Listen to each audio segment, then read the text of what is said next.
who are our kids being discipled by? And what do you plan on telling God you did with the greatest blessing he gave you when you see him on the bema seat? And as Matt said, that should put fear in all of our hearts.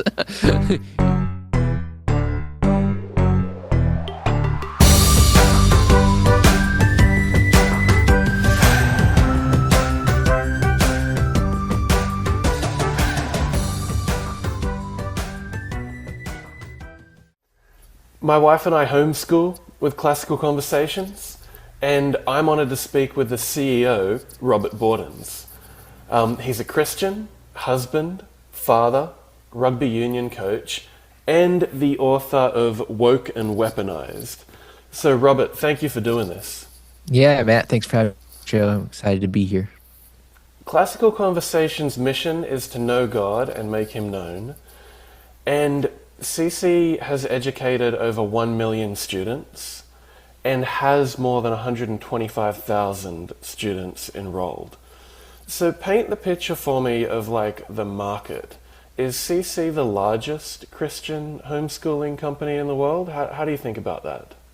Yeah, so we're almost the largest like homeschool Christian community in the world. So there's like online Christian education platforms, say like Liberty University Online has a K through 12 program, and they probably have more people taking at least one class with them. But we're like a comprehensive program. We're not a la carte. We believe that everything that we do is the best. And so it's the best system out there. And of course, like even my kids take classes from like other people on other things that we don't offer. But we believe that there's a best way in a core curriculum, and we want to make sure that everyone has access to that. And so, we are a community of believers, a community of learners, in a way that, reflects what we believe in the Bible, older women teaching the younger women that, a strand of 3 cords is not easily broken. And so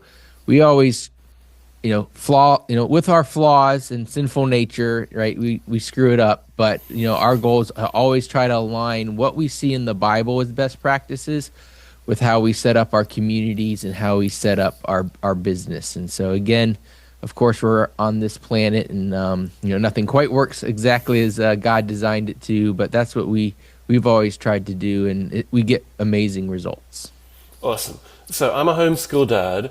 And I asked our daughter, who's 4 turning 5, what's her favorite thing about CC? And she said everything. Aw. So sweet. Good answer. So, look. I didn't pay her to say that either. No, I didn't either. Growing up, I didn't really know anything about homeschooling, right? Yeah. And I only encountered a couple of homeschooling kids. And so when we started thinking about homeschooling and we were talking to people about it, the first thing that people kind of said is, like, if you homeschool, how are your kids going to be socialized? Mm-hmm. And so now we're a year in, our 4-year-old leads playground games with older kids. She presents in front of a group better than a lot of older kids at public schools. And after reading your book, I kind of understood why. Because the public school model comes from Prussia, think old German engineering, where it's actually engineered to make people compliant to the state, right? That's why you have rigid seating, bells, hierarchy. And so, it was kind of a realization for me that if you actually want your kids to be socialized, homeschool them. And the way CC does it is there's 1 day a week with other kids. Yeah. So, that's working great. Yeah, no, you're actually hitting the head on the nail, or the nail on the head. That the homeschoolers socialized aspect, is being and is debunked, and so of course it's very frustrating that we still have to answer those questions, so far down the road. But it has an origin in truth, and what people don't understand is they think we live in America, and we do. The land of the free and the home of the brave. And the reality is homeschooling wasn't legal in every single state until 1993. And so even as I was growing up, and I was born in the early 80s in homeschooling, that like we had to stay in our house until 3 p.m. so CPS wouldn't be called on our parents. Even though homeschooling was legal where we were, people didn't expect to see a 10 or 11-year-old out, walking around at noon or 1 p.m. or something like that. And so part of the socialization aspect was it was, very illegal, or not. If it wasn't illegal, it was at least looked down upon to homeschool your kids. And so we kind of had to self-isolate. Now, I definitely had the experience of, hey, Robert, we're going to go play with this kid's family. And I'm like, okay, that kid's kind of weird, Mom. Do we have to go play with them, right?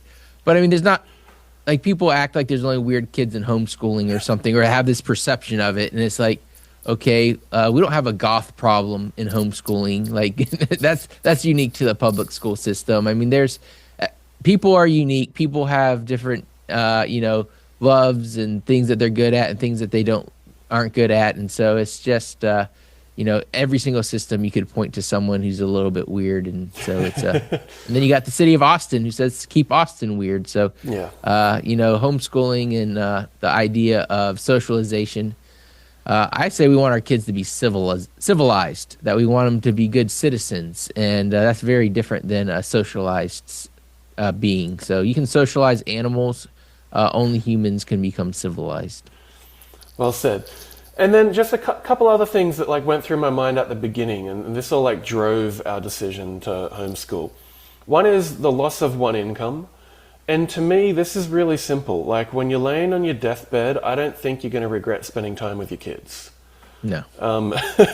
And then the thing that got us across the line was understanding a day in the life. So like in Tennessee, the legal requirement is 4 hours a day, 180 days a year, and gardening, cooking. Like all these things can be part of the homeschooling process. Like our daughter asked, how is chocolate made? So we watched a documentary about like the full process. Like that's freedom. That's freedom to pursue your interests. And when we understood that's what a day in the life is like, that it's like life skills, we're like, let's do this. So does this match what you've heard from other families? Yeah, no, absolutely. And your first point about giving up an income, actually, I'm in the process of writing my next book, and it's going to address that exact issue and show kind of how homeschoolers, one, do it, and two, the lie of consumerism that keeps us trapped in jobs that we, as they said on Fight Club, jobs we don't like, to buy things we don't need, to impress people we don't like, or something like that. I'm paraphrasing. I think he threw in a bunch of cuss words. But but yeah, so I mean, I think, it's living life and doing life together. And some of the things we pointed out in the book and some of the things that didn't get into the book just show how much the system was designed to not provide those skills to students. And so one of the things I've heard for like 20 or 30 years now is, just like, why don't they teach kids how to balance a checkbook and do their taxes? And you always see memes about these things. Like they never learn real life math. And this was not in our book, but it was studies that I did afterwards because I continued to study it. And it was actually codified into law in 1950s from an idea in the 1910s from, I believe, the Rockefeller Foundation, to provide math training to students that would make it so that they were math illiterate as adults, like to intentionally put public school math in such a way that most adults would be math illiterate and we see the results of that, and that was actually probably codified in Every Child Succeeds Act or whatever it was initially called when Congress passed it. So it's so diabolical, the research that we've done and uncovered, that like you can almost not believe it. Like if you didn't see it on paper, signed by these individuals, that you wouldn't believe the roots of our public school system. And so that's why it's so important for people to pick up Woke and Weaponized and read it for themselves, because we're only going to be able to cover a little bit. And it's not my opinion. It's not Alex's opinion. It's researched fact. And that's really the line we try to weave throughout the book. Yeah, and I went, like, there was a lot of stuff I read in your book. I'm like, really? And then I, like, went and found the primary sources, and I'm like, whoa. So, Yeah, and we don't even have everything from the primary source. That's why we in the back, I think we have 12 or 16 pages Yep. of primary sources. So you Yep. don't have to believe us. If you want to say, I don't believe the work that they did, you can actually just go and double check it. So let's talk about the origin of ideas. I love exploring where these really important ideas come from. So let's talk about like where parental rights come from, where the right to homeschool and educate your own kids comes from. In your book, you write homeschooling is the front line in the defense of liberty in America. When families decide to homeschool, they're declaring their allegiance to God rather than government. And so the more I think about it, the more convinced I am that where this right comes from fundamentally is from God in the Bible. So let me kind of have a crack at just a quick summary of this. Number one, we have value as individuals because we're made in God's image. Number two, God created marriage as a covenant between God, the husband, and the wife to raise godly offspring. 3, children are gifts from God. 4, parents are responsible for educating their children, and it's like stewarding, managing the gift of children. And then 5, it kind of comes full circle because children have a duty to honor their parents, 10 Commandments. So when you think about this, and I know you write a lot about it in the book, kind of how do you think about like where this right comes from? Yeah, I mean, you articulated it beautifully. It's a natural right, as it were, our right specifically granted to us and entrusted to us, a responsibility entrusted to us by God to raise kids in the way that they should go. That's what it says in Deuteronomy, as you mentioned. Children are to honor their parents. The Bible says, if when fathers turn their hearts to their kids, I will heal their land. And so, teach them to the next generation. And of course, we see over and over again in the Old Testament, the next generation forgot and they disobeyed God, and they had to wander in the wilderness or get taken over by a foreign entity until they remembered their God and cried out to Him. And so, I don't want that to repeat that history to be repeated during my lifetime. And so, yeah, I think ultimately, the parents are responsible for kids' education. Period. And you can outsource that. You can send them to the public schools. The government is more than happy to take that over for you. And as we explore in the book why that is, you can get private schools to help you. There's some that do it really well, and there's some that are just really expensive government schools that are undermining you as a parent every step of the way as well. And then you've got homeschooling, where of course the parents are ultimately not only are they responsible, which they were in both of the other situations as well, but they're taking kind of the bull by the horn and doing that hard work themselves. And so, a couple things I always like to think of too is like, one, when you go to the Bema seat and God, asks you what you did with the talents that He gave you, part of those talents, I believe, are your parents, are your kids as parents, because the Bible says that children are a gift from the Lord.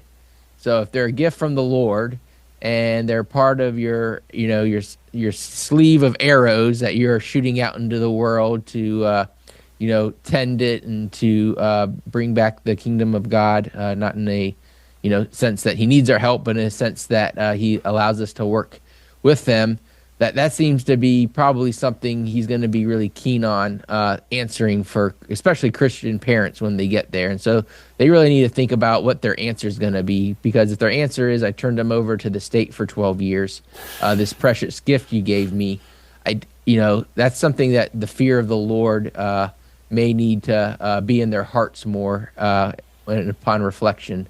So, I think ultimately homeschooling is the best reflection of what the Lord has for us.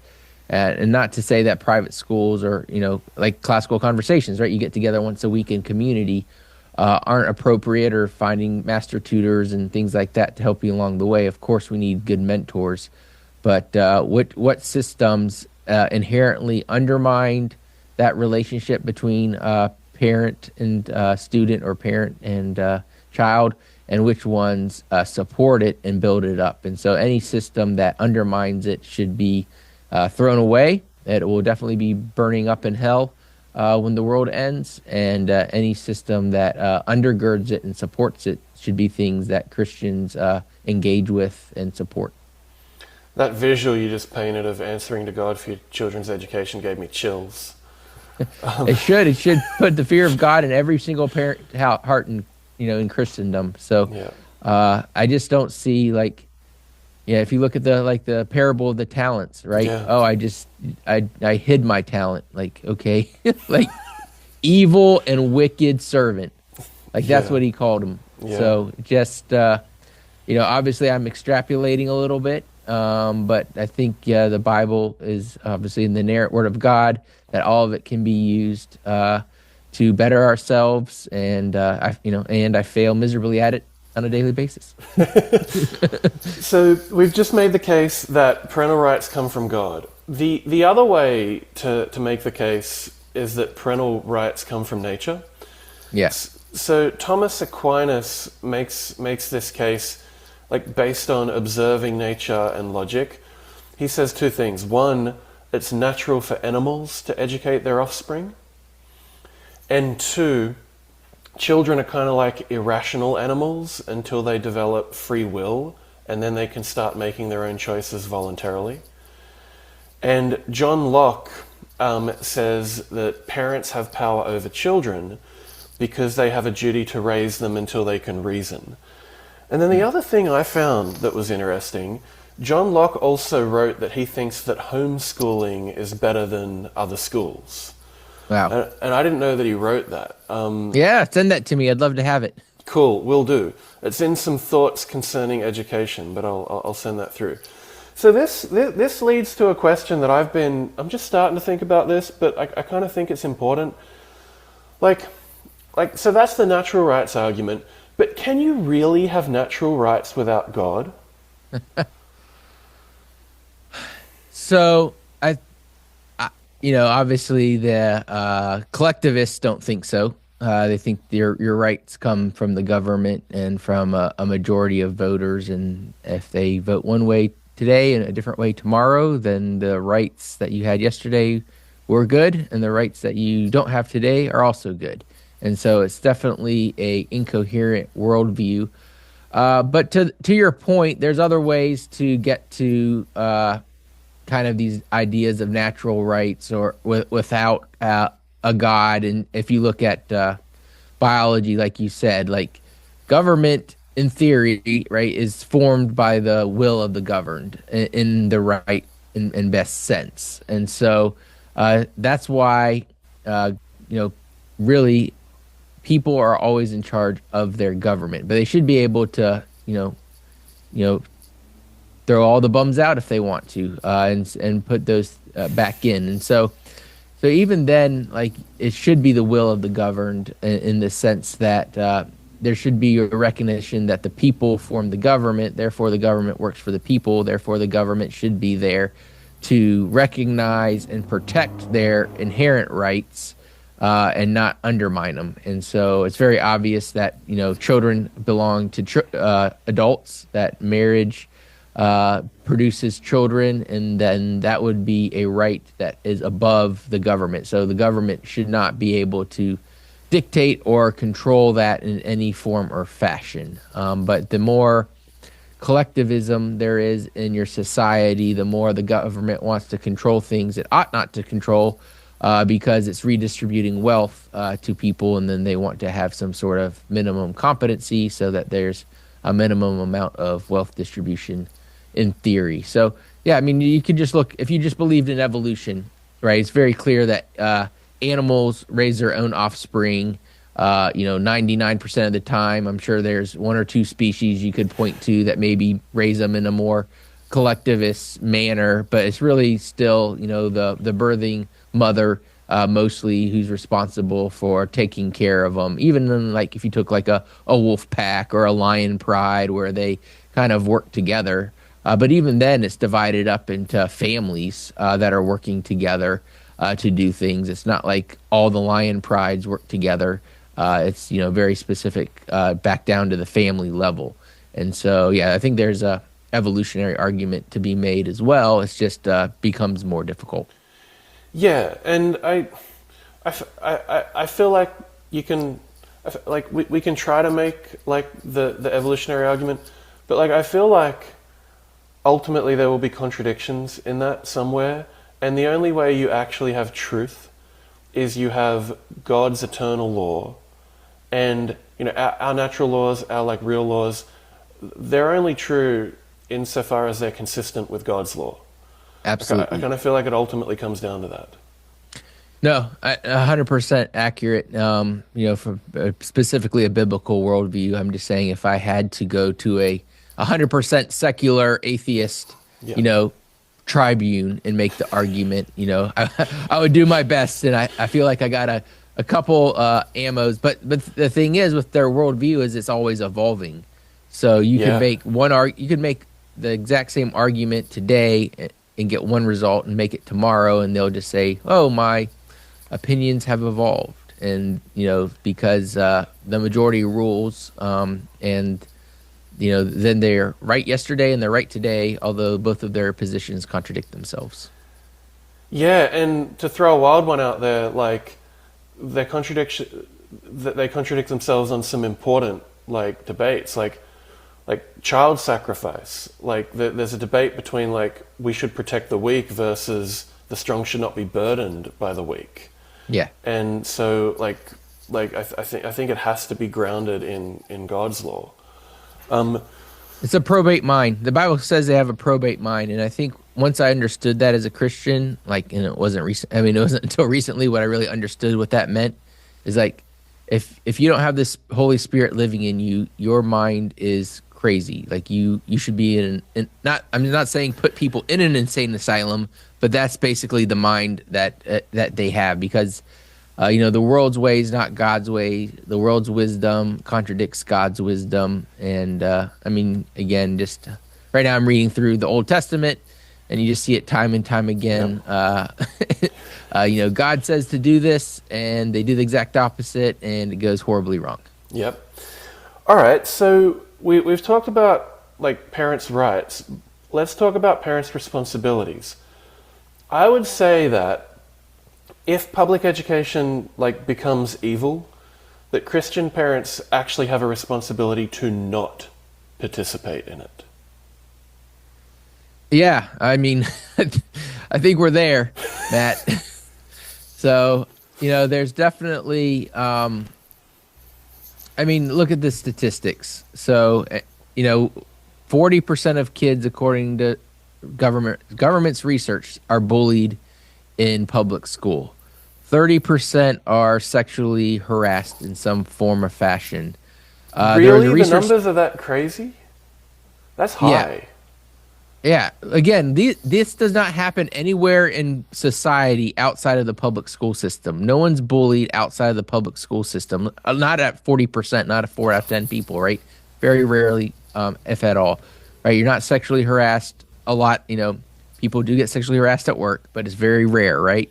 Not 30% of the time. And there was 2 shocking studies. So one, this was like 3 or 4 years ago, that said 1 out of 8, so about 11% of high school graduates were sexually harassed by an employee of the public school system. And I was like, that seems really high. That's ridiculous. I didn't believe it. There was another one that came out very recently that Alex Newman just posted about, because he's an investigative journalist, that said I think 17% of graduates were sexually harassed by a state employee while at a public school. And so,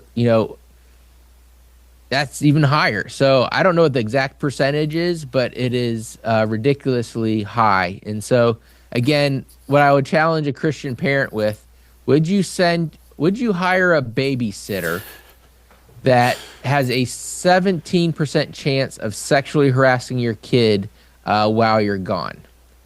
And I would think most of them would say no. but probably 90% of Christian parents are making that decision every single day by sending their kids to the public school system. And so at some point, you've got to again go back. Like, if this is a treasure that the Lord gave to you as a Christian parent, are you really stewarding and cultivating and leading that gift in a way that will make you answer confidently when you get to the Bema seat? And if you're saying no, then that is a self-reflection that you should probably ponder more. Well said. And yeah, so you just made a case with statistics that is kind of mind-blowing. In your book, you also make a case about the evil origins of the public school system. And so when people hear me say the word evil, I just want to explain what I mean, right? So Jesus calls the devil the evil one. The devil rebelled against God, got kicked out of heaven, and it's sort of implied that demons are the angels who rebelled against him, who also got kicked out of heaven. And then the devil tempted Eve by saying, you can be like God. And the devil's prideful, and then the devil asked Jesus to worship him. So this all kind of leads into chapter 1 of your book, The Origin of Public Schools, Seeds of Collectivism, Doctrine of Demons. And it talks about Robert Owen. Yes. So one thing I was just, it makes me angry just to think about it, but Robert Owen, it was his idea to use education as a tool of the government to control people. Yes. And he wanted to do it at 1 year old or as soon as they can walk. And that's, you see that a lot of collectivist nations now, and of course you see it in the United States with, we need pre-K, well, we need pre-K, now we need, so we see that same ideology of separating children from their parents, the blessing from the blessed, by a civil collectivist government. And it's he called it a trinity of evil in a speech he gave in 1826 that needed to be destroyed. And he thought that the trinity of evil is private property, Christianity, and marriage. And ultimately, his goal was, what he saw was that a public school system could get rid of all three things. And here we are today, right? I pay probably 50% of what I make in taxes, so private property basically gone, right? Christianity, I think according to Barna, about 3% of Gen Z has a biblical worldview, so basically gone. Only 8% of Americans in general have a biblical worldview, so Christianity, gone. And marriage, something like more than half of babies now are born out of wedlock or raised in a family without a father. So, marriage has basically been destroyed as well. And so, this was not the case in 1850. It wasn't the case in 1900. It took about 125 to 150 years of public school, so about 5 to 6 generations, for us to see the total eradication of private property, religion, and Christian marriage in our culture. And so that's why the title of the book, or subtitle of the book, is How Karl Marx Won, because those are all platforms of the Communist Manifesto. Yeah, and this is why I think the battle that you're fighting is so important, because it goes right to the root of where a lot of these problems come from. And I read in your book, so it's like, all right, so where did Robert Owen's idea of having government control people with education come from? So your book quotes a speech that he gave where he basically says it comes from spirits. And I'm like, hang on a minute. So then I went and I found a different biography of him where it also says that the spirit, that quote, a new universal education, that came from spirits that he communicated through mediums to get. And so then I'm like, all right, let's see how deep this rabbit hole goes, because then I looked into Karl Marx. When Karl Marx was 19, he wrote a poem that says, "With Satan I have struck my deal. He chalks the signs, beats time for me. I play the death march fast and free." Then, when Karl Marx was 29 and he wrote the Communist Manifesto, the first line of the Communist Manifesto, I got it right here, "A spectre is haunting Europe, the spectre of communism." And then the next line is, "All the powers of old Europe have entered into a holy alliance to exorcise this spectre, the Pope and the Tsar." And so, like, that's hiding in plain sight. I mean, it's so absurd because it's like hard to put that in the book because like most people just aren't going to believe it.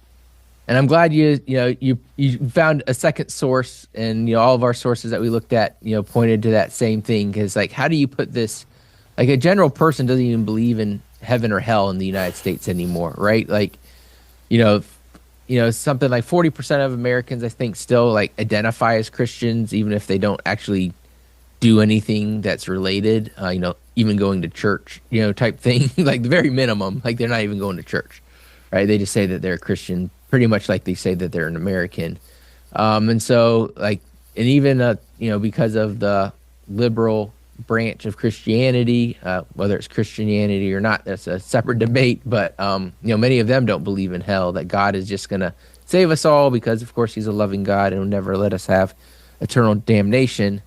But yeah, I mean, he basically, when we lay it out in the book that he used mediums, he talked to spirits, and that they gave him this idea that they had to separate children from their parents, right? The blessing from the blessed, and cut that relationship off if they were to be able to establish basically atheist communism in the United States, which might be referred to as Democrat socialism now.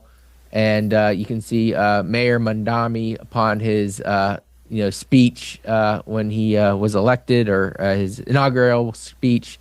I don't quite get the exact quote right, but he basically said we need to throw off the cold shoulder or something of rugged individualism and embrace the warmth of collectivism. And so that quote didn't make it in our book because he was elected afterwards, but you could have added that in multiple chapters to show this is the origin and this is where we are today. Like, this was the intent, this is where we are today. I mean, that's what we're trying to do in the book. Like, this is what they said, this is where we are today. And they've done over and said. over again, in 1820, in 1850, in 1910, in 1950, in 1970, in 1980. This is what everyone said they wanted to accomplish. This is where we are today. They have won. They haven't accomplished it. So let's not keep going down this rabbit hole. Yeah. So, and then just one other thing on Marx. So I think when he was about 57, Marx then wrote like the famous like one-line summary of communism, from each according to his ability to each according to his need. Mm-hmm. That is a corruption of the parable of the talents. Mm-hmm. Jesus says, to one he gave 5 talents, to another 2, to another 1, to each according to his ability. Mm. So, all right. So one more quick tangent here. One more quick tangent. Did God really say? One of the very... Yes, exactly. He gave to Adam and Eve. Yes. In the garden.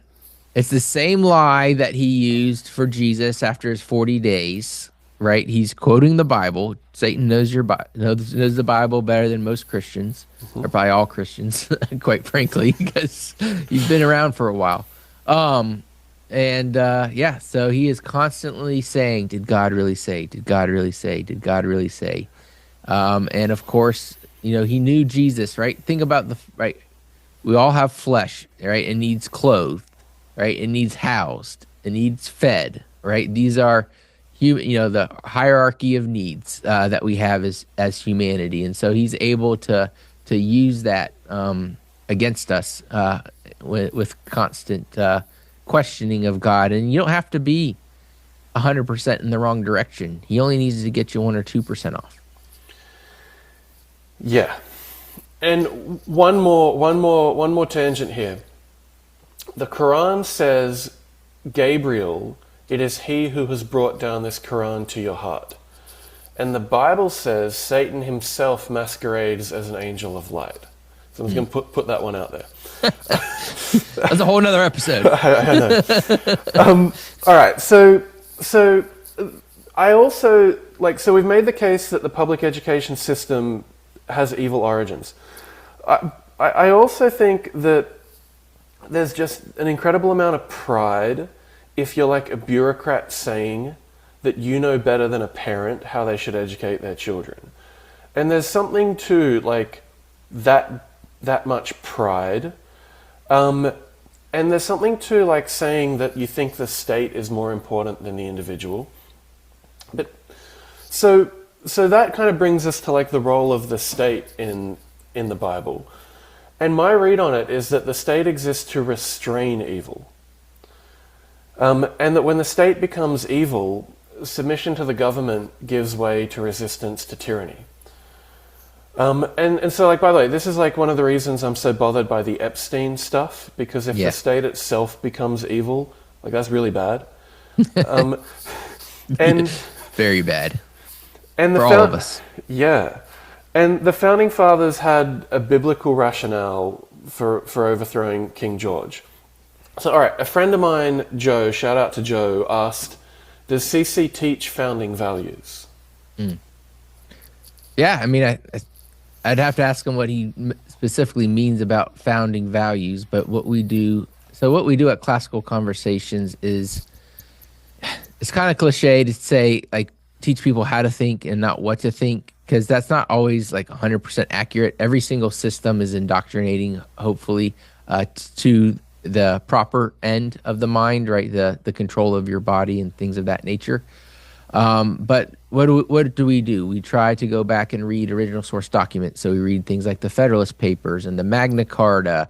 We read the Constitution, right? We try to, learn about the true history of the Founding Fathers and those realities, and the fact that it is grounded in man's best attempt at biblical wisdom in forming civil government to restrain evil. It's been our best attempt in history. It's lasted 250 years. Happy birthday, America. That's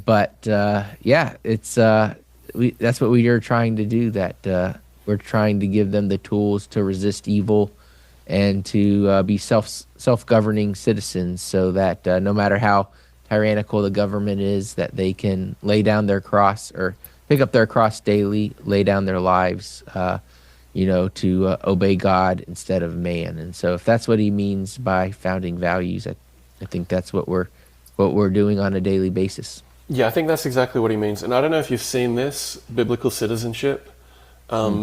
It's made by a group called Patriot Academy, and Turning Point USA Faith is involved. Yeah. But it's exactly what you just described, rooted in like the Federalist Papers and the founding documents. Yeah, so I mean, so the federal government was specifically never supposed to be this big.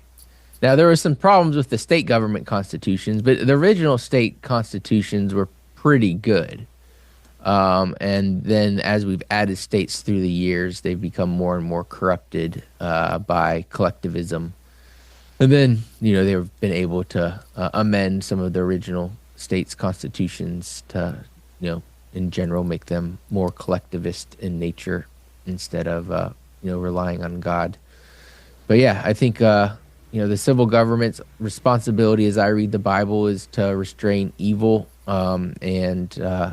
Christians aren't really supposed to expect anything from the government. They're actually supposed to, there's a couple verses. One that people get confused on is like, render unto Caesar what is Caesar. And that is misquoted and misused by 99% of the time I hear it. Right. So first of all, who's Caesar's image? Right. God. Right. Imago Dei. Right. We're all made in the image of God. And what is Caesar's really? Nothing.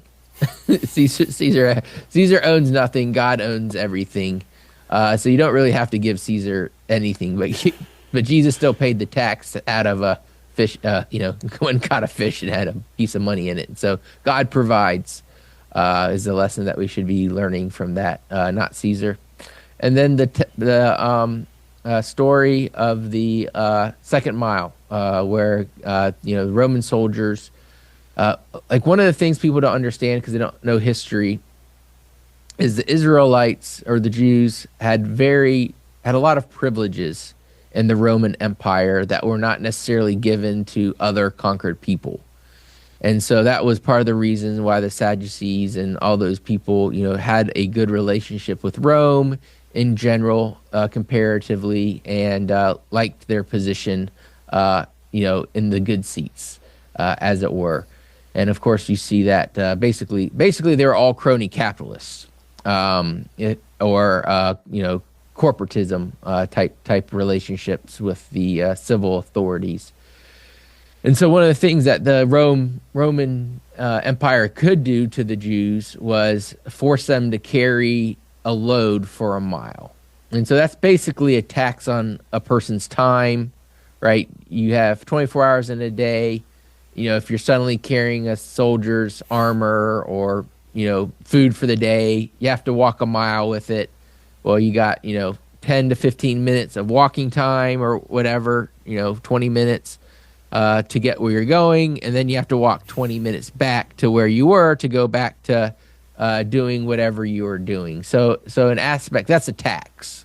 People don't recognize it as a tax, but it is a tax on their time. It's a tax on their dignity. It's a reminder that you don't actually have self-sovereignty, that you are ultimately a subject of Rome.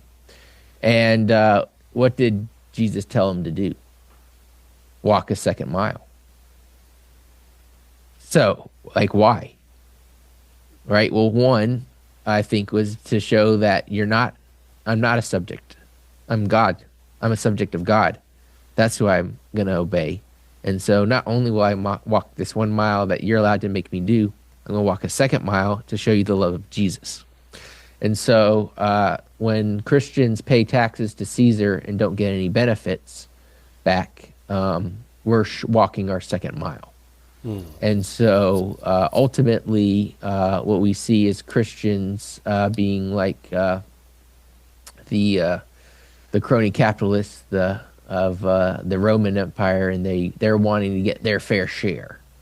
And I don't see anywhere in the Bible about getting your fair share. I do see plenty in Karl Marx's document about that concept.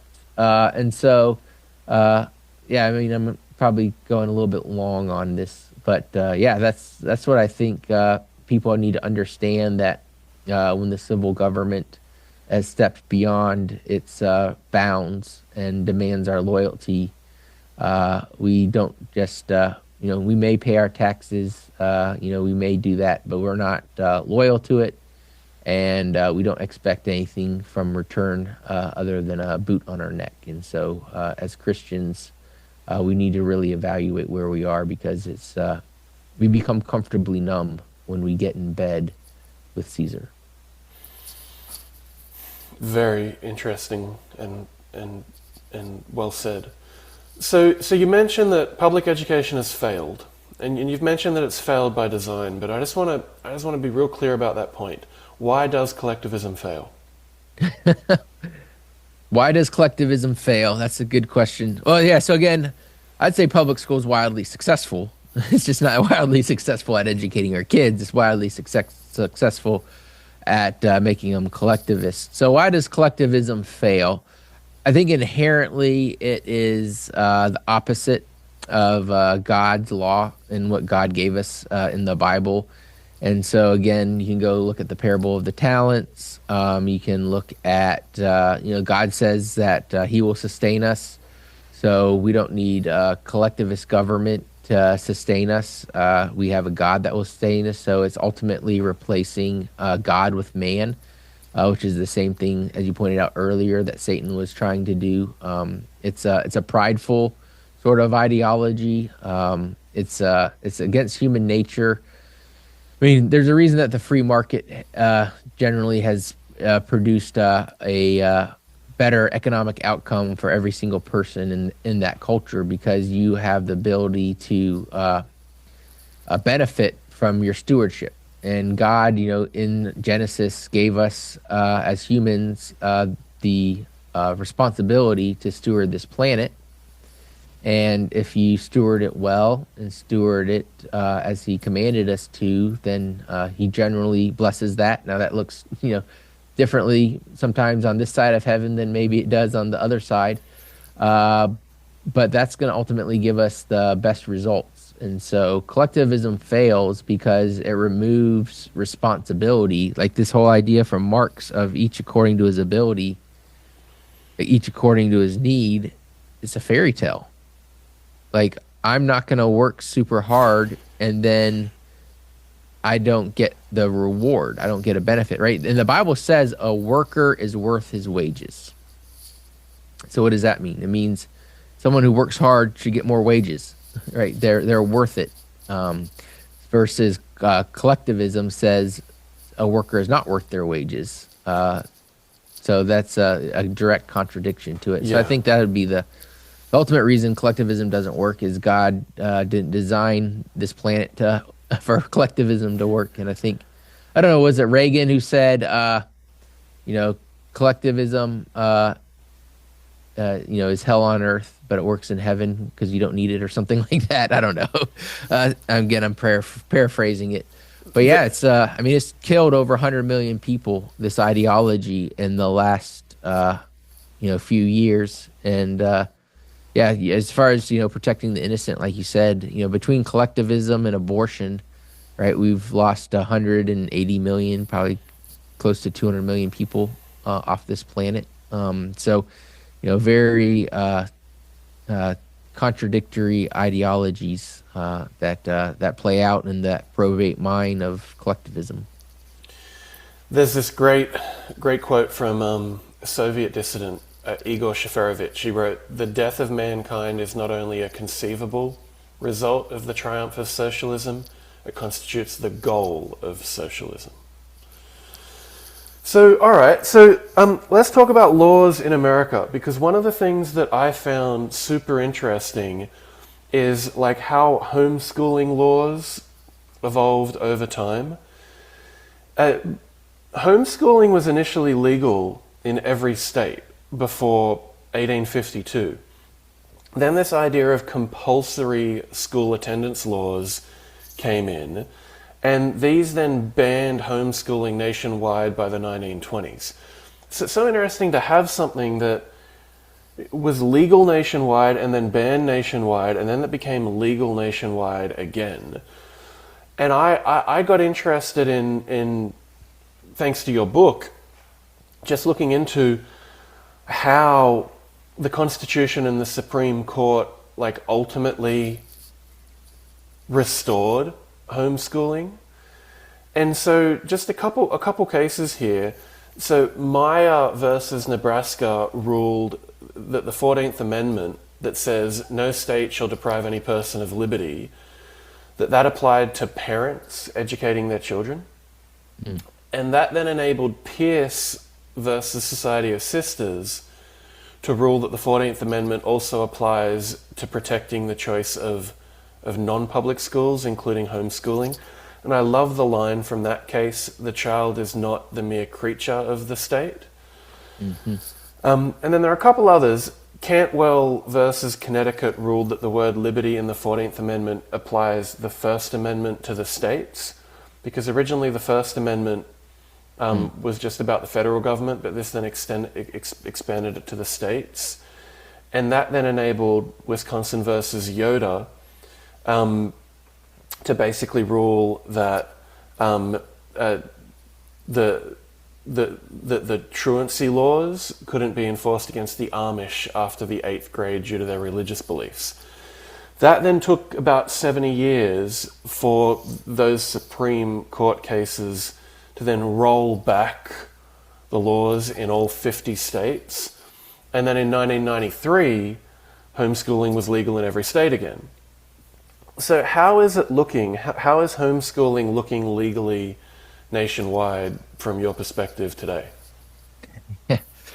It's under assault from multiple directions, both by collectivists. And so, like, like today, like literally last night, I don't know when this is going to go live, but March 11th, there was 17 hours of testimony in Connecticut's state legislators because they are trying to rewrite a 300-year law that allows for homeschooling and to homeschooling would still be legal, but they would put a significant amount of burdens onto the homeschooling family to basically red tape them into no longer homeschooling anymore. And so we'll see if they end up passing it. Thankfully, in the last, I think, 70 years, there's not been a single state law passed to undermine homeschoolers' rights. Every single law has expanded them.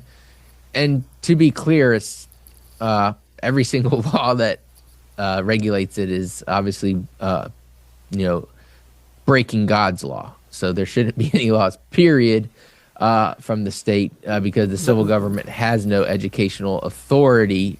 But the reason that people buy into the idea of it is rooted in collectivism. Because, if they don't get an education, they're going to be on welfare. If they don't get an education, we have to put them in prison. If they don't get an education, they have to be in Section 8 housing. If they don't get an education, right, they have to be on Medicaid. And all of these are socialist, collectivist programs. And so since we have a civil government that is trying to be God, then it obviously needs to minimize the people who it has to be God too. And otherwise, the rest of us, would stop working. So that's the rule. So we have that on the left. They tried to do something similar in Illinois. In the state of so each state has different homeschooling laws, and most of them aren't too onerous. But like the state of Virginia, if you don't send your kids to public school, you can you basically have to fill out an affidavit why, and you can say you're pulling them out for religious reasons or educational reasons or I don't know all the reasons for it, but the legislators in Virginia want to remove the religious exemption so that you can't homeschool because it's violates public school violates your religious beliefs.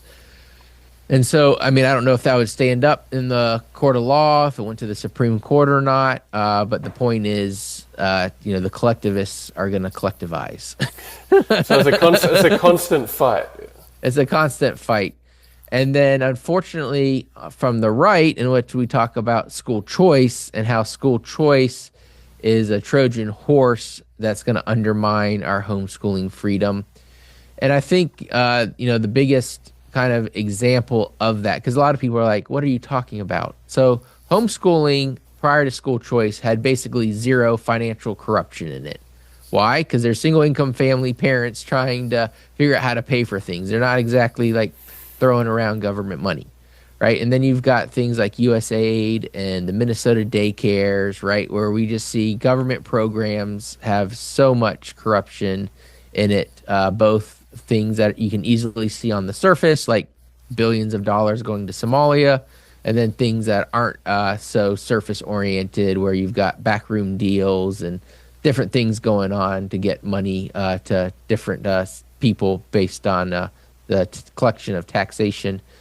And so like in the state of Arizona, which is like the gold standard for school choice, they get $7,000 a year if you homeschool, and you can basically, what you don't spend goes into an account which you can use to pay for college, which sounds great until you find out that there was people that were spending $10,000 a year or more on Legos. And my kids love Legos, and we have Legos all the time, and we step on them in our house, and they're very painful. But what are they doing with $10,000 worth of Legos? Well, they're reselling them on eBay, because money is fungible. And, as a homeschooler, most homeschoolers spend, $1,000 to $2,000 a year. You can homeschool for free. Like there's people who do it for free and just use publicly available resources. or get resources from friends. And there's people who spend a lot more on it, but in general, you don't need to spend a whole lot to educate a child. So what do they do with the rest of the money? Well, they want to go on vacations. So like, how are you going to deny a family's trip to Disney as an educational experience, or scuba diving lessons, or horseback riding lessons? And so all of these things are now, having public dollars being used and corrupting the hearts of families because they are doing these things, which they wouldn't have done without the inflow of money that they did not earn through the collectivist redistribution of wealth. So you've added this sort of corruption into the ecosystem where there was, basically, no corruption before. And you can see these things like in Texas. Texas just passed school choice, and everyone's super excited about that down there. Well, if you go look at now hold in your mind real quick, because sometimes I under-explain things. Remember Minnesota, right? In the Leering centers, right? the quality Leering centers. They're very quality. Well, one of the biggest schools that are opening in Texas right now are kindergartens at homes. So and they're all getting approved, right? So think about the massive amount of corruption you've basically imported quality Leering centers into Texas through school choice, and the Republican Party is celebrating this. Let me. So it's under attack from both directions. One, by people who are trying to help us, which C.S. Lewis said, the tyrant, and again, this is just paraphrasing, but he basically said, the tyranny of someone trying to help you is way worse than a tyrant who's not, because they are going to torture you for your own good. And that's what we see with these kind of school choice laws. Yeah, and the one-liner that you use in the book that I think is great, that I just think like the people who think school choice is a good idea need to hear, is government funding creates government control. Yeah. They really need to understand that. Yeah, and I'm happy to find out. I think because I've debated these people behind the scenes and in front of cameras too, and I think that maybe the only thing that they ever say is, well, what about the military or something like that, as an example. It's like, well, the military is actually the one thing that God said the government should be in charge of doing. So, that's like one of the few things that we should collectivize. But even then, we're not supposed to have a standing army. The only thing that our Constitution gives us is a standing Navy. That's why you have to have the National Defense Authorization Act reaffirmed every single year or every 2 years by Congress, because it's not supposed to exist. The militia is just the people, right? Yeah. But that's another issue. Yeah. So one other thing you said, I want to underscore. The Constitution and the laws don't give us our rights. Our rights already exist. The Constitution and the laws just protect the God-given rights that we already have that already exist. And a functioning civil government that is within the realms of their responsibility given to them by God. Well said. Okay, one other thing on the laws. Your co-author Alex Newman wrote an article that caught my attention that 2 weeks ago, there's an elected official in Australia called Julian Hill, and he proposed compulsory co-curricular activities to forcibly mix homeschoolers with other faith groups. And it's modeled on Singapore, which has had one party in power for about 60 years. So have you heard of this idea of forced mixing? And just, do you have a reaction to that? I hadn't heard that specific term, but it's not surprising to me. And of course, it just undergirds one of their ideologies of diversity is our strength type thing, where and this idea that Christian kids are somehow sheltered from other religions. I mean, I think most Christian kids probably know more about other religions than most kids in public school. I would guess. I'm sure there's not been any studies on that, but just from the conversations I have with public school kids and the conversations I have with Christian kids are diametrically opposed in most situations. And the ones that do successfully navigate either have natural skills and talents that were given to them by God that exceed others, or parents who maybe intentionally homeschool them after hours. And I mean that with the broadest sense of homeschooling. They help them with homework. They make sure they read extra books, and the dad involves them on fixing their cars, and they're effectively intentionally parenting them, and not leaving all the education to the government. And so so I think that idea does not surprise me, right? That's part of the reason for compulsory education. So, and I can't remember if we touched on it in the book. It might have just been a sentence or two, but part of the reason that compulsory education laws, were able to kind of get in place was this idea of mass immigration, and that they needed to get the Irish and the Catholics, to become Protestant originally. So you had to learn you actually had to memorize Protestant catechisms to be able to graduate like third or fourth grade in many states. And so, it's always funny to me when people say, we need to put prayer back in schools. And it's like, well, did you know before they removed prayer in the public school system, they removed the Christian catechisms from the public school system? So you're not even going far enough back in history to understand what you've lost. Like, they remember losing, if you're 70 or 80 years old, you might have been in school pre and after prayer. But anyways, I kind of digressing there for a minute. Well, no, but that's an interesting. So I think the forced mixers, right? The people trying to force mixing, their argument is that we don't want different people to be too siloed. So what's the you may have already answered it, but I just want to make sure that we actually do address their key point. Sure. What's the response to that? Yeah, the civil government is not responsible for our socialization. That the whole, what they argue, and they especially argue it in Europe because of the immigrants, again, especially because of the Muslim immigrants, that you don't want to have these underground or parallel societies in your country, and you want everyone to, have the country of origin or the country you live in pride. Meanwhile, they're taking Winston Churchill off the pound, or whatever he's in, and they're replacing all the heroes of the United Kingdom that got them to where they were today, and replacing them with animals. And so again, this kind of diametrically opposed ideology where we want everyone to mix and be the same. Meanwhile, we're going to remove all of our nation's heroes from our money. We saw that in the United States with the toppling of statues, in the Summer of Love in 2020, 2021 timeframe.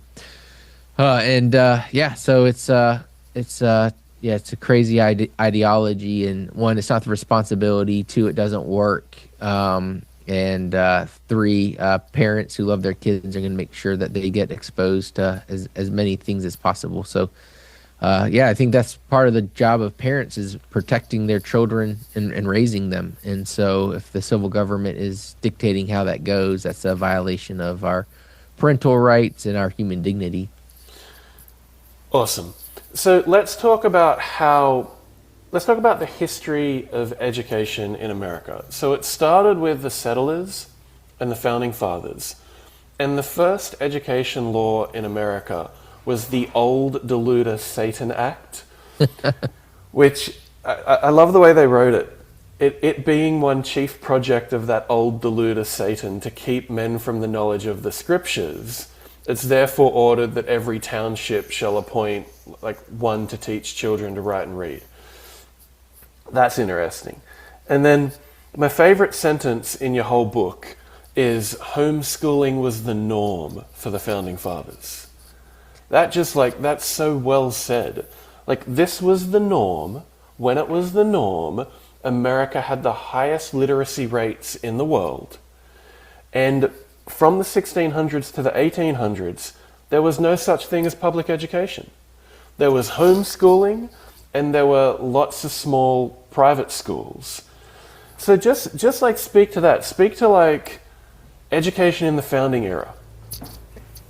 Yeah, so a lot of people get confused or think the public school system has been here from the start, and it really hasn't. It's always been it was the parents' responsibility up to 1852, I think, in Massachusetts, which was the earliest one, and 1900, I think, was kind of the final state kind of had these compulsory education laws put into place. So, whether if say you start at 1600, of course, we were under the rule of the king, but basically the first 250 years to 300 years of our, kind of location country existing, and of course 1776 being the founding of our country, homeschooling was it, and part of it was, you were being apprenticed most likely by your parents on whatever your family's trade was, whether it was farming or blacksmithing or,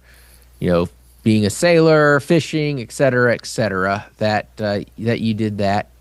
And then, each state and each county, because, right, you have basically empty space, and, they basically formed rules for, taking over territories or having that. And so each territory did have kind of a location assigned to it for education to happen, but each territory was responsible for figuring that out. And so most of the time it was paid for by the parents. If the family couldn't afford it, then one of the local businessmen or the church would pay for it. And it was typically, an 18 to 20-year-old, type person that was leading it. And it was very, reading, writing, and arithmetic focused. It was, 3 months out of the year, maybe, for a few hours each day, because it was, around the farming schedule, generally speaking, in most of the towns. And so the heavy lifting of the education was done by the father and the mother in the home, and was supported with, the school, which was, again, generally privately paid for. There's probably some counties that may have publicly paid for it locally through some sort of taxation, but that was, rare, and it looks nothing like what we have today. So let's just be very clear there. And again, it wasn't like they were teaching them through, high school. Of course, we teach them through high school now, and less than half of American adults read at a 6th grade level. And that's why we have that 8th grade test from 1892 in our book, before compulsory education was mandated in all 50 states. And I always just say that your grandmother's 8th grade education is better than your master's degree in feminist literature. That was humbling to see the 8th grade test. Somebody asked me how I did on it. I didn't try it. But yeah, so that was the norm, that homeschooling, and, of course, aristocrat families had maybe in-house tutors and things like that, that provided education. And of course, there was like boarding schools for maybe, again, those are going to be families of means, with typically children that might either the father's traveling a lot to Europe or something like that and not around to provide that guidance. And of course, then you had like the church schools that maybe for the orphans or those in abject poverty. And so it was a true community of people helping people locally, and you knew where your help was coming from, and you knew that if you were on help, that was something that you should try to get off of, versus now it's celebrated when the government is helping you. So then along came Robert Owen and the Prussian model, education by the state, of the state, and for the state. The great object was to get rid of Christianity. Then along came Horace Mann. So I think he's known as the father of public education. Yeah, there's like I think I don't know the exact number, 87 or something high schools named after him in the United States. So Really? yeah, he is. There's people who graduate from Horace Mann High School, and he's yeah, he is like the founding father of the public school system. And so his great move was making public education compulsory. Yes. Yeah, because parents like again, people don't understand, and we have the chapter of Sweden in here where like in the 90s, Swedish government police officers were going to homes and ripping kids out to send them to the public schools that were previously being homeschooled. They did the same thing here in the United States, in Massachusetts, in the different states as they performed these compulsory education laws because uh, prior to that, no sane parent would send their kids into an institution. Um, it's we've become an institutionalized society, which is That's exactly what public schools feel like. So I've been a guest speaker in like a dozen public schools. A lot of them feel like you're like walking into an institution. yep. Well, it was designed that way. I mean, and that's what we try to expose in the book. It's not my opinion; it's what they wrote about. It's what the designers of the public school system wrote about. And so one other thing I saw in your book with Horace Mann, there's this phrase normal schools, which is what they became like I think teachers' colleges to train the Hmm. teachers. So I lived in China for 6 months, and I studied at a university that was called I think it was Shanghai Normal School. And I remember like walking around like, why is it called a normal school? And it's because it trained teachers. So it's Mm. the exact same language that Horace Mann used in America, that China uses in China to train the teachers. And of course, once you capture the teachers, then they go out into all the schools. Hmm. Oh yeah, absolutely. And so we talk about that in Appendix B mostly, and in the book, which is written by a military specialist that I'm friends with, Josh Pearson. But yeah, the during the Cold War, the Soviet Union knew that they could not defeat us militarily, and so they decided to how could they defeat us? Well, they could target the media, right? They could infiltrate government. They could infiltrate these different pillars of culture, but they put about 80% of their resources into education. And everyone's probably familiar with U.S. aid and all the corruption that was going on there. But we point out in the book that in the 1950s, there's a Reese report, which was basically U.S. aid has been going on since at least the 1940s and 50s. And there's a quote from the president of the Ford Foundation, I believe in the 70s, 1970s or early 80s, when he was asked by a government official what their plan was. And their plan with the teachers' colleges was basically to combine or successfully merge, I believe it was the word, the USSR and America. And it wasn't to make USSR a free market economy. It was to merge their collectivist ideology into our school system and to do it through training of teachers. And so, of course, it was a brilliant strategy. It worked out extremely well. Took from basically that ideology to today. Again, a couple different families. Or each generation has forgotten things that other generations knew, and through that process, gets to the point now where we talked about the statistics at the beginning of the show. But yeah, it was intentional undermining and an intentional strategy that was put in place. And so, like, people got to understand too. Like, there's obviously good teachers and there's bad teachers. Obviously, if you have somewhere between 11 and 17% of kids getting sexually harassed by teachers and employees, there's plenty of bad ones. But like my wife, before we got married, was a public school teacher for 10 years, and she loved the kids. She wanted to do her best. But the system itself is designed very intentionally, right? You put good people at the front of the system while you've got the corrupt system working in the back end. You put out a school board that can basically pick the paint color on the wall and not much else for the families to yell at, but they don't actually have any authority to make any changes in the school system because it's managed by the state and by the federal government instead of by the county, where you could actually potentially manage it differently by county. And we talk about that at the end of the book as one of the solutions, or a step in the right direction.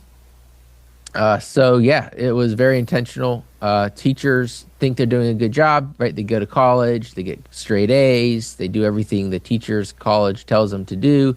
And as my wife said to me, after I think her second year or maybe halfway through her first year of homeschooling our 5-year-old or 4-year-old at the time, our oldest Lily, she goes, I went to college for 4 years and I didn't have a single class where they taught me how to pass on knowledge from one person to another. And I mean, I think I've interviewed her at least once on my show. She just has so many horror stories of the collectivist system basically demanding her failing her best students and giving A's to her worst students because of the grading metrics that they wanted her to put in. And so she refused to do it and would get disciplined by the administration. But you can think of, like, she's one teacher in the entire school district that's refusing this idiocracy that the system is putting on her. And that's why, that's teaching is a white collar job in many ways. It has the highest turnover of any white collar profession. I mean, the average teacher tenure is like 3 years. So you have people who come in with good intentions of loving and helping kids, and then find out the system undermines them at every turn. So this is not an attack on teachers. They've been educated in a way that does not allow them to fulfill their job in a system that doesn't want them to fulfill their job. And we see the results on a daily basis. And it's systems try to accumulate power to itself, and this system was designed to do that from its evil origins. Our oldest is Lily too, by the way. Oh, nice. Yeah. So you talked about 80 to 85% of like KGB resources poured into an attack to take over American educational institutions from within. And I became super interested in this. And there's this famous interview with a KGB defector, Yuri Bezmenov, that was done in 1984. And the first episode, that interview was with G. Edward Griffin. And the first episode of my podcast, I interviewed G. Edward Griffin and asked him about that interview with Yuri Bezmenov. And that's mind-blowing because, like, it's exactly what you said. It was a deliberate strategy to, like, they couldn't beat America militarily, so they tried to take it over from within by demoralizing and brainwashing entire generations. And the goal of that takeover is ultimately to create a civil war or an internal revolution that, like, takes the country over from within or merges the country with other collectivist systems. And what Yuri said is, believe me, if you destroy your system, you will have no other place to defect to, because your country is the last hope for mankind's survival, freedom, and justice. And so in your book, one of the things that I found super interesting is you talk about, not only the Soviet funding, but you talk about funding coming in from Ford, Rockefeller, Carnegie, Gates, Walton, Zuckerberg, Bloomberg. And you also talk about how, like, there are other institutions behind this, like it's being pushed by the United Nations. There are technologies involved in this, like SEL, which I didn't even know about, with embedded political ideology, woke AI, social credit score. But just, like, paint the picture right. paint the picture of why all this billionaire funding is coalescing on this brainwashing effort. Yeah, so Frederick Gates, he was the leader of the Rockefeller General Education Board, said, "In our dream, we have limitless resources, and the people yield themselves with perfect docility to our molding hands." So maybe that one quote from the beginning of chapter 8 kind of wraps up why they want to do this. So again, so it goes back to this collectivist worldview, and I don't think most people understand. Like, again, when I say collectivist, I'm talking about Marxism, Democrat socialism, socialism, Nazism. All of these ideas have a central core of collectivism, and then they express it in different manners specifically. They believe that the root of all evil is private property. That is one of their core beliefs, that private property causes war, private property causes famine, private property causes all these things. And so if we can get to this idea that Marx wrote in 59, each according to his ability, each according to his need, that we will have some sort of utopia. And so the murder of anyone who is in the way of achieving human utopia is obviously justified. Since murder is not super well liked, how do you get it? How do you get it out there? And so the big businesses want a consumer that will buy whatever they put in front of them. And so a lot of these psychiatrists that helped design the government school system to create docile workers, they were also the psychiatrists that were hired by the media companies to sell things to Americans or to people in general. And so it's a whole entire planned psyop of the human individual to give up their human dignity, their imago Dei, their God-given command to cultivate and steward this planet, to the collectivists who are going to do it the right way for us, because we all are sinful and are going to screw it up if we try to do it ourselves, because we're selfish and we don't care about each other. And that's why we need them to be in charge. But since most people, that's against their general nature, we have to condition them for 12 years. And then, of course, we see the results of like master's degree programs and PhDs, that the longer they have you in their conditioning system, the more likely you are to become a collectivist. And so that's again, when we talk about school choice in the book, we got to understand that is a collectivist system, that is each according to his ability, right? Everyone pays your taxes, and each according to his needs. Well, you need to go to a school. You need to homeschool. You need to go to a private school. You need to go to an Islamic jihad camp. And so the taxpayers are going to fund that for you through a collectivist redistribution system. So fortunately, the solution to all of this is the homeschooling revival. All states recognized the right to homeschool, which we had at the founding and was the norm in 1993. And then in 1997... Classical Conversations was founded by Lee Bortins, your mum. What has this journey been like for you? I mean, it's been incredible. I was homeschooled through high school, and just to be really clear, I was just like any other high school boy. I'm blessed to have good genes in the family, but I wasn't like an academic genius. I worked hard. I did what my mom and dad asked me to do, and then I went to play basketball or hang out with my friends, make unwise decisions sometimes with my extracurricular activities. But generally, a good kid who tried to be obedient. And so, I didn't have, at that time in 1997, I was entering my freshman year of high school. And so I thought it was really cool what we were doing. Like at that point, it wasn't a business or a plan to get anywhere that first year, but everybody who was involved, myself and 10 other students, they all wanted to do it a second year. They have younger siblings that wanted to do it. So my mom basically, had one or two other people her second year running local groups, and this was just for high school students to help homeschoolers finish strong and graduate high school. And just kept growing from there. I was I went to Clemson University. That's where you and I met at a symposium. Praise the Lord that we sat next to each other.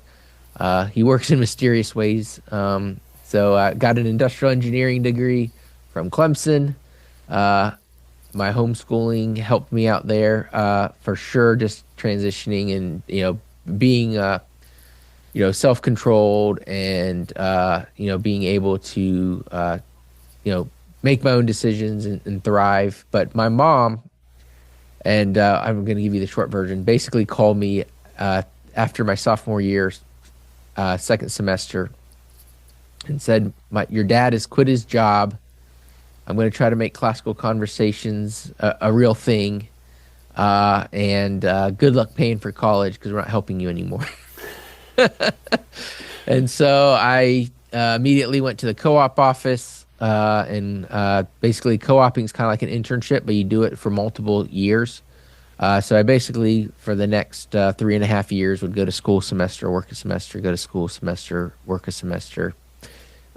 Meanwhile, classical conversations, when my mom made that call, she maybe had a couple hundred students and like a 300-person waiting list. It grew to about 3,000 or 4,000 students by the time I had graduated. At that point, my parents had not taken a paycheck for like 2 years, but they finally got to a place where they were able to, they bootstrapped it. They used their savings. They didn't get any outside investments or grants or anything like that. And then, so I worked in a couple Fortune 50 companies, and I really enjoyed being homeschooled. Most people I know enjoyed being homeschooled, not all of them, but all of them have seen a kind of a benefit from it that I'm aware of. So it was kind of as I was climbing the corporate ladder, which was helpful to me because I was, we were kind of one of the homeschooling pioneer families, if it were, being homeschooled through high school and stuff. Like, does this really work? Like, I didn't know. Right. That was why so many people quit in high school and why classical conversations got started, because we thought it would work.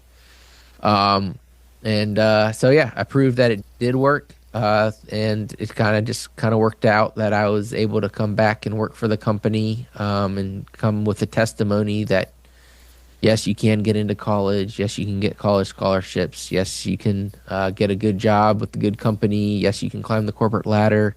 Yes, you can get married. Like, these things are not going to be out of your realm of possibilities if you homeschool. And so, about 2012 or so, I came on board and started just kind of learning from my mom, helping out in the marketing department and some of our auxiliary products. So from there, we were about 40,000 students in about 40 states when I came on board in 2012. And then since then, I've helped grow the business to, I think we're in 60 countries now.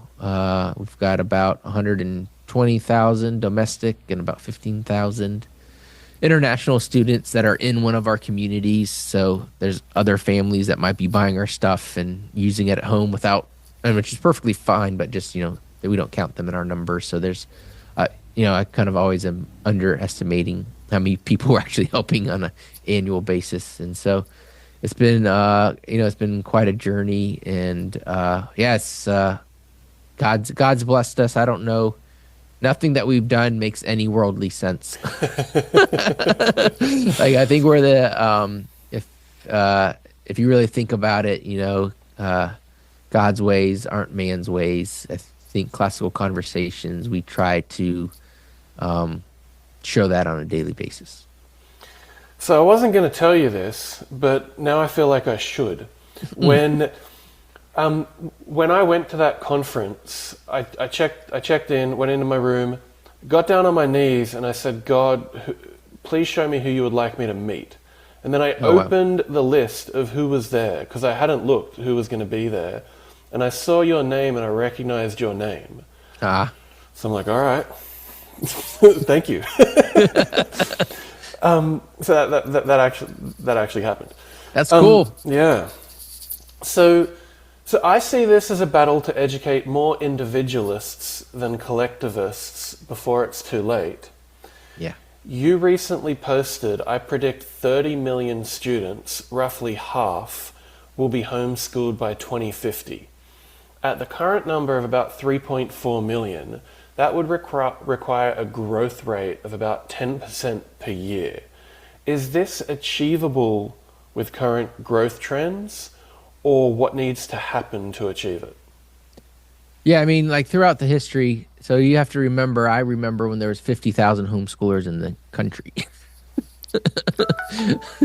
or 300,000, and we went from that to 3 million to 3 or 4 million. I think the last year I saw was homeschooling grew about 5.8% this previous year. So I mean, I think a lot of things would have to go right, obviously, and there's tons of forces that are going against it, but I do see some cultural things that are happening. One, that we've got the rise of working from home and flexible jobs. People aren't necessarily going into the factories, which was a big driver too of the adoption of compulsory education. Was the world wars and the need for factory workers. So some of that, just from a societal pressure point, is going away. We obviously have a big history now of homeschooling that shows that it works. The students become adults who are thriving. They're happy, healthy, wealthy, and married. And, you have some people that are, the homeschoolers having a bunch of kids still. General society is not. Conservative people are still having kids. The rest of society is not. So you've got some demographics changing that would make it so that more people will be homeschooling. You've obviously got things like, there's dangers obviously in the rise of AI and things like that, but there's also potential benefits. And so, part of the reason people don't homeschool is they think that they could never teach these harder subjects. Well, that's really gone. Like that whole excuse is going to be gone, probably within the next 24 to 36 months. So I think you'll still probably see a lot of people who want to, send their kids to an institution. And the institutions are clearly going to continue to want them. But the fact that we've grown to 3.4 million or so, 3.8 million, wherever we are now, and the demographic changes and just the cultural changes of accepting, like homeschooling when I was a kid was weird. And now it's like something that most parents consider. And I know I talk to young parents, and they're heavily leaning on homeschooling at a significantly higher portion. We've got counties in the U.S., about 5% of people are homeschooled now that have 10% in a county that are being homeschooled.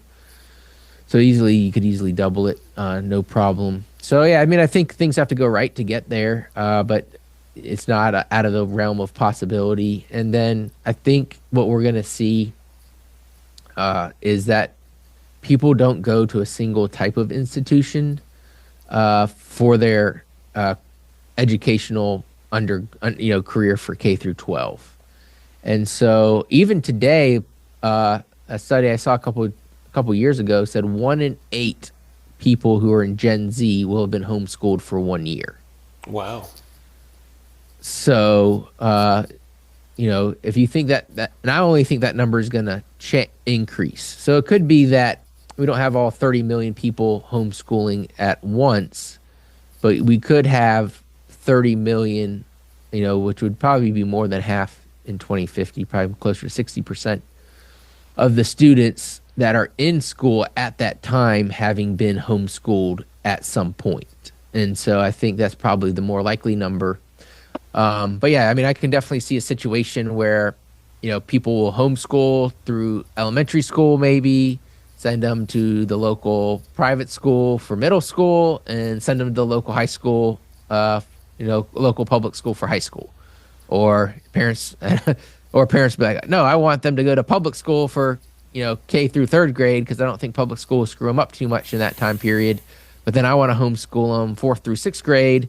But then I'm going to send them to a private school for, 7th through 12th grade or something like that. And so I think that's going to become the norm, where more than 50% of kids by 2050 will have homeschooled, at some point in the previous 12 years. And we're going to have over 30 million students who will identify as homeschooled for some portion of their period of education by that time. So Yeah, I think it's only rising and only going to continue to go up and to the right. But I promise you, the teachers' unions and the collectivists on both sides of the aisle will fight it, kicking and screaming. Well, those growth trends are exciting. And when I think about, some of the key levers that can help drive that growth, as you know, I created the Philosopher Builders Program. Yes, we're very excited about that. Me too. So, goal is to help students start real startups and teach them about the ideas that give them the freedom to do so, and really grateful for the opportunity to partner with you to grow it. So do you think this can help drive growth? Yeah, I mean, I think homeschoolers in general, right, are going to be more likely to homeschool their own kids because they had a really good experience. Now, not 100% of them, but like, again, the majority of them will consider it or do it for a period of time. And so just by the nature of homeschoolers having more kids, that's going to drive it. Small business owners, they're probably one of our biggest, like if you were to divide people up into clientele, small business owners are probably some of our main clientele at Classical Conversations, along with military and former teachers are a big part of our clientele as well, for various obvious reasons once you read the book. Yeah, so I think having more entrepreneurs, people who have taken sovereignty over their own life, over their families' lives, they naturally are going to want to continue that among their kids, and obviously they have a way of incorporating them into their life. It's a lot easier for a small business owner to bring their kids to work with them in the shop, and go to a sales call or something like that. Then maybe if you're working for IBM, they probably aren't too happy if you bring your 12-year-old in to help you code during the day or build a computer or something. I imagine they probably frown upon it. But if you're a solo entrepreneur or own a small business, that's one of the things I did. When I was in high school, I thought I wanted to be a computer engineer. I wrote some of the first political websites ever written in the state of North Carolina. The very first year that they were a thing, I wrote a couple of them. And I went and worked for a computer engineering company for 2 years in high school. I mean, I was making like $16 an hour in 1999 as a 17-year-old. Like, that was, 3 times national, minimum wage then. That was one of the things my mom, this is a side story, but she said, you can't date until you can afford to raise a family. And so I was like, all right. I mean, I understood why she said that. And so, I was like, all right, well, I'm making enough money that I'm middle class. I can, technically afford to raise a family on this, so I could start dating. But anyways, yeah, I mean, I think just naturally homeschooling allows, and small business and entrepreneurship allows that. So that's super excited. And we need scholarships. Like the Bible is pretty clear that we're supposed to help each other out, not the civil government. And we don't help each other out by taxing each other. We help each other out by, graciously giving to one another in the way that God graciously gave to us. And so entrepreneurs will then be able to do scholarship funds for homeschooling, support things like HSLDA that keeps homeschooling legal. And so I think it is a big opportunity to continue to grow. And I mean, quite frankly, like, again, back to the 30 million number, I mean, high-level athletes are homeschooling. The smartest people in the world are having their kids be homeschooled. Now, they're usually paying for a tutor to do it, not doing it, directly themselves, but they basically see that one-on-one education is vital. And so the good thing about homeschooling is it doesn't matter how much you make, it's accessible to you because you can read to your kids at night. You can teach them how to add and subtract, things that most Americans don't know how to do now. Which is pretty scary. So yeah, I think things like what you're doing to offer entrepreneurship to students is going to help with this idea of self-sovereignty, help with this idea of growing a system where you're not reliant on the collectivists to afford your lifestyle, that we can rely on God and hard work to do it, and those people will naturally homeschool at a higher rate. So Yeah, I think it's a great opportunity. And look, homeschoolers should be starting businesses. And I know so many that have. And so to have a program like yours launching where students can get mentorship from someone who's been there, who's raised millions of dollars, who's been through entrepreneurships themselves, that's just going to, reduce the learning curve that much more so we can launch more and more uh, homeschooling businesses into the culture and change culture from the end. It really is. It's a grassroots movement. The collectivists are manipulating it through the teachers' colleges and the public school system. And so we need to reject that ideology and, form a better way and show that there is a better way. And we do that on a daily basis and shame the world. Awesome. Well, I had a lot of fun reading your book and learning about these ideas. So buy the book, Woke and Weaponized. Read the Substack, After Hours from Robert Bortins. And check out the podcast, Refining Rhetoric with Robert Bortins. Thank you. Yeah, Matt, thank you so much for having me on the show. And appreciate everyone checking that out. It's been a lot of fun. And it's a spiritual battle. I don't want to pretend it's anything other than that. But who are kids being discipled by? And what do you plan on telling God you did with the greatest blessing he gave you when you see him on the bema seat? And as Matt said, that should put fear in all of our hearts. Even those of us who might be making better decisions, they're still falling way short of the glory of God. But praise be to him and Jesus Christ for dying on the cross so that our sins could be covered. Amen. Thank you. This episode of The Matt Sweeny Show is open sourced under the MIT license. You are free to download, use, copy, modify, merge, publish, distribute, sublicense, sell. Yes, you can use it commercially, so long as you include this notice and link to mattsweeneyshow.com. Thank you to my beautiful wife, listener kids, and our contributors for making this episode possible. Support freedom and more episodes like this by contributing at mattsweeneyshow.com.